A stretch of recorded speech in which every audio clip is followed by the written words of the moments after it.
Some netizens asked me why I didn't comment on India's betrayal of the BRICS organization again.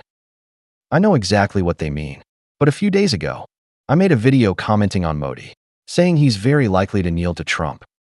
India's exports to the US are a key way to earn foreign exchange, and Trump holds many unused weapons. I asked AI, and they estimated India can hold out for 1 to 2 years at most, meaning it can outlast Trump's term. If India doesn't kneel, the economic impact will be huge, possibly even isolating it from the global trade system, since India's relations with China are poor and it has trade frictions with Southeast Asia. In fact, ASEAN countries' corporate competitiveness has far surpassed India. Even if Modi wants to join RCEP now and other countries agree, Indian companies can't compete with other members. I've mentioned Modi's stupidity and short-sightedness many times in my videos. Essentially, he's just stupid. All his intelligence is focused on boasting and scamming, and merely imitating Mussolini consumes 40% of his brainpower. Of course, this is my sarcastic take on Modi. But my past videos in the India playlist, verified by extensive prophecies, prove that Modi and his clown cabinet are genuinely stupid. Yes, it's not a matter of flawed diplomatic strategy. India's current passive situation is due to Modi and his colleagues' stupidity. Note, this isn't sarcasm, it's a statement of fact. I recall when Modi attended the G20 summit in Brazil, neither Putin nor Xi Jinping went. The root cause was India's rejection of China and Russia's strong push for a BRICS payment system. Lula's warm reception didn't satisfy Modi either, because India tried to sell its Akash air defense system and other weapons to Brazil, but Brazil showed no interest. So Modi didn't attend the BRICS leaders' virtual summit hosted by Brazil on September 8th, sending his servant Jaishankar instead.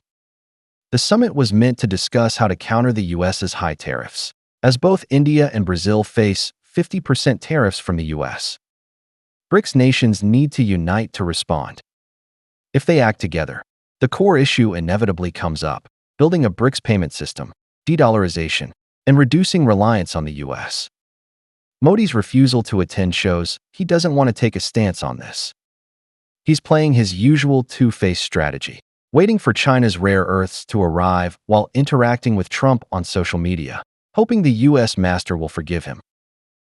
I call Modi stupid because, in my last BRICS summit video, I accurately predicted the US would target Brazil. Though I didn't predict the 50% tariffs, it was a fairly accurate forecast. I also predicted Modi's sabotage of BRICS unity wouldn't win Trump's forgiveness. Trump won't exempt India. India not only serves as the US's watchdog for free, but also gets beaten with a stick. This is exactly what I expressed in my videos, maybe with slightly different wording. My standard for Modi has never been that of a normal national leader.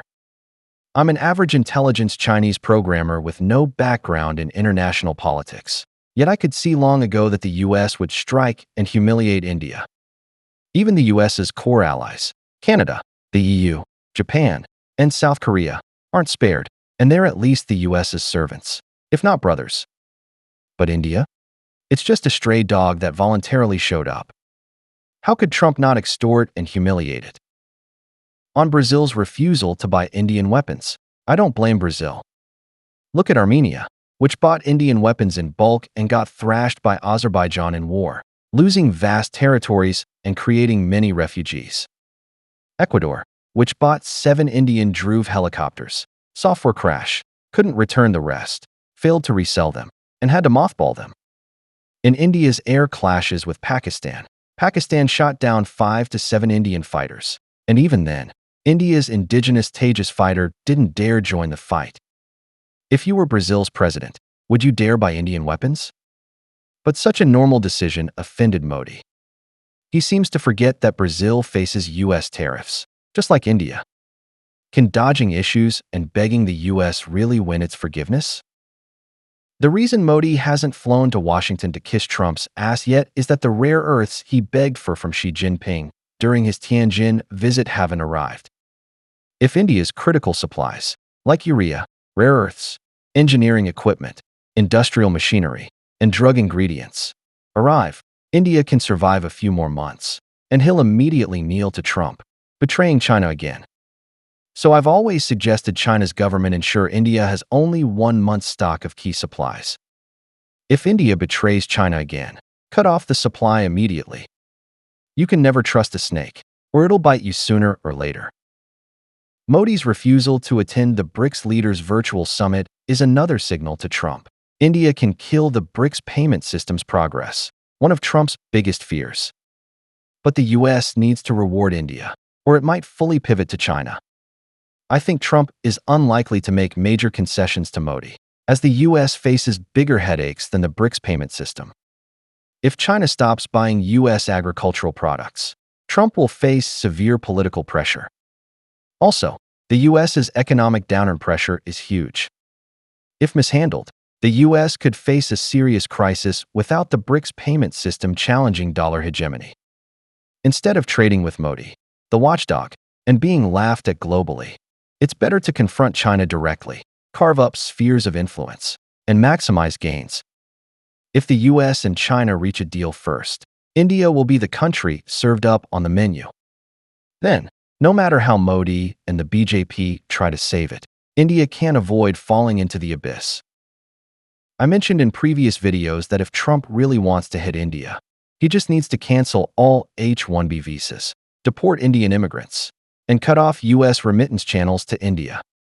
India's foreign exchange reserves would dry up fast, leading to economic collapse and social unrest. India lacks enough jobs to absorb returnees from the US or offer such high salaries. The US wouldn't lose much, as many US companies are laying off, leaving opportunities for locals and boosting Trump's approval. So I don't have strong feelings about Modi refusing the BRICS virtual summit and blocking the BRICS payment system. As I said, through long-term tracking, I'm convinced Modi isn't just making mistakes. He's simply stupid. There's no point blaming stupidity. It's innate.